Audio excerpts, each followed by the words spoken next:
रूस के राष्ट्रपति व्लादिमीर पुतिन के लिए आज का दिन बेहद खराब रहा।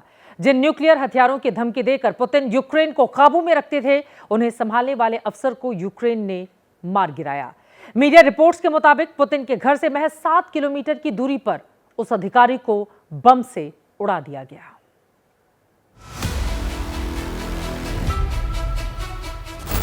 मॉस्को में हल्की बर्फ पड़ रही थी, सब कुछ सामान्य था।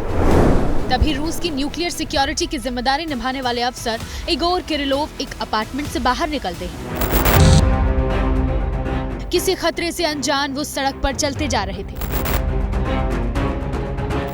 लेकिन उनकी मौत एक स्कूटर में रखे बम के तौर पर उनका इंतजार कर रही थी। जैसे ही वो स्कूटर के पास पहुंचे, बम फटा और उनके चीथड़े उड़ गए।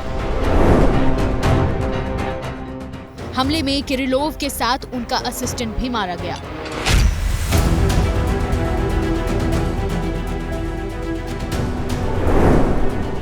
जिस बम से हमला हुआ उसे दूर से ऑपरेट किया जा रहा था। उसके अंदर 300 ग्राम विस्फोटक भरे थे।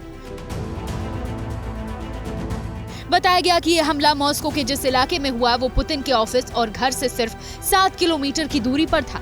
जिस अफसर को मारा गया वो पुतिन के खास तो थे ही, साथ ही वो रूस के न्यूक्लियर, बायोलॉजिकल और केमिकल प्रोटेक्शन फोर्स के मुखिया भी थे। मीडिया रिपोर्ट्स में कहा गया कि यूक्रेन ने इगोर किरिलोव की हत्या की जिम्मेदारी ली है। एक दिन पहले ही इसी अवसर पर यूक्रेन ने प्रतिबंधित केमिकल हथियारों के इस्तेमाल का आरोप लगाया था। किरिलोव पर आरोप था कि उन्होंने जंग में यूक्रेन के खिलाफ इस्तेमाल करने के लिए प्रतिबंधित केमिकल हथियारों का ऑर्डर दिया है। कहा जा रहा है इसलिए यूक्रेन ने उन्हें मरवा दिया। न्यूक्लियर सुरक्षा की जिम्मेदारी संभालने वाले अफसर पर हमला पुतिन के आत्मविश्वास पर बड़ी चोट करेगा, क्योंकि पुतिन तो पहले भी कई बार अपने दुश्मनों को न्यूक्लियर हथियारों की धमकी दे चुके हैं। वो न्यूक्लियर शक्ति को आने वाले दौर की सबसे बड़ी जरूरत मानते हैं। आज परमाणु सैन्य क्षमता हमारे राज्य और नागरिकों की सुरक्षा सुनिश्चित करने के लिए सबसे जरूरी गारंटी बना हुआ है। ये दुनिया में रणनीतिक समानता और शक्ति संतुलन बनाए रखने का एक उपकरण है।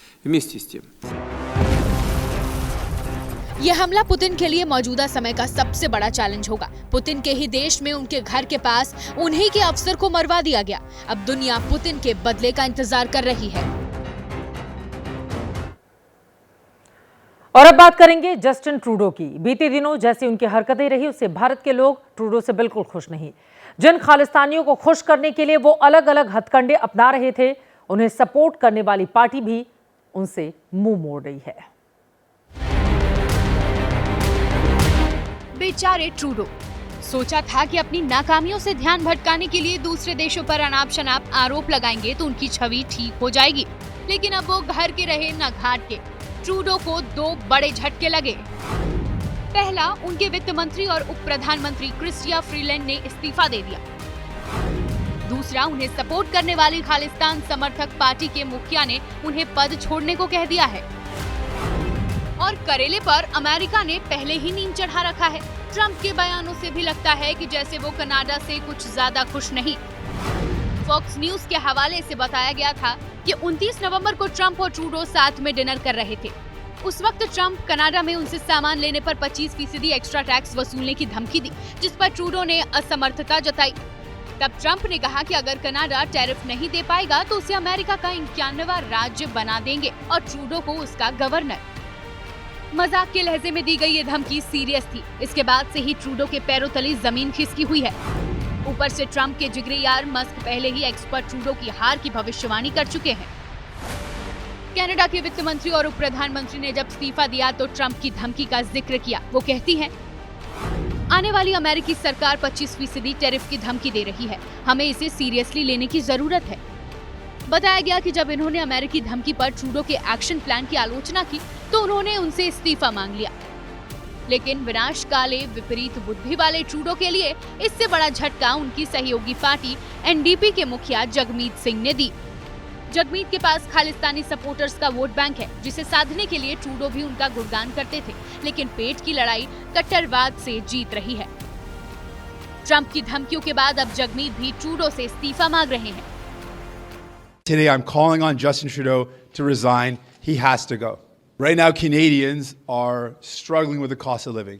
I hear it everywhere I go. People cannot find a home that they can afford. They can't buy their groceries. And on top of that, we have Trump threatening tariffs of 25%, which put hundreds and thousands of Canadian jobs at risk. Canada में अगले साल अक्टूबर में चुनाव है। अब उससे पहले ये धारणा बन रही है कि अगर ट्रूडो को नहीं हटाया गया तो वो अपनी बेतुकी विदेश नीति से कनाडा का बेड़ा गर्क कर देंगे।